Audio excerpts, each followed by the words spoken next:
olw'okuba nze nnyumirwa nnyo live music, mbeera nnyo mu bbaala ezikuba live music.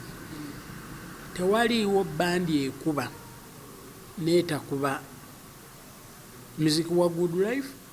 Tewaliiwo bandi ekuba ng'ebuildinga endi yaabwe climax yaabwe ne batakuba luyimba lwa Frigo. Singa amaanyi abayimbi ne bannabitone abalala ge batadde mu kusaba n'ogende wa pulezidenti ne basaba, ne bagende wa General Sale ne basaba, bwe basisinkana minisita yena ne basaba, ne bagende wa sipiika wa parliament ne basaba, singa amaanyi ago ge gamu baali basobola okugateeka mu kudimandinga copyright law ebeere enforced, kuba etteeka weeriri. Kati mulimu ebinnuma. Nkimanyi Nation Media Group esasula UPRS.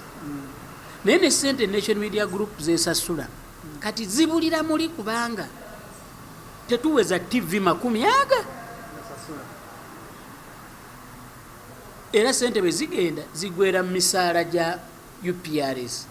My take home is this: mpa amagezi buli munnabitone ali eyo, buli lwofuna omukisa okusemberera kwali mu buyinza, tosaba ssente, saba enforcement ya copyright law. Tosaba nti tusaba copyright law eteekebwewo, etteeka weeriri president yaliyisa, saba liteekebwe mu nkola. Nze muli neebaza luvannyuma as you run to the bank. Wizo alina erinnya,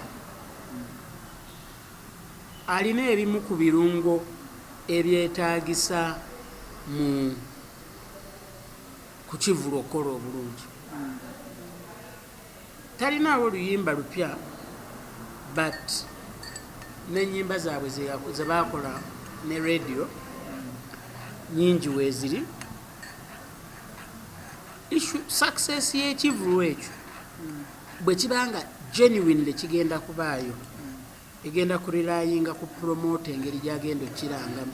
Omuyimbi wali okola interviews, okiraba addamu atya ebibuuzo, kuba abawagizi tebafuna mukisa gusemberera Wizo. Kati the way Wizo talks to the press, baba wagizi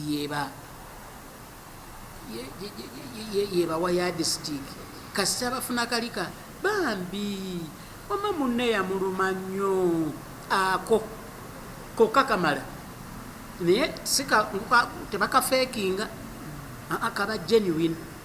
So as long as that happens, alina qualities ez'okubeera ne successful event, but it's not going to be a walk in the park.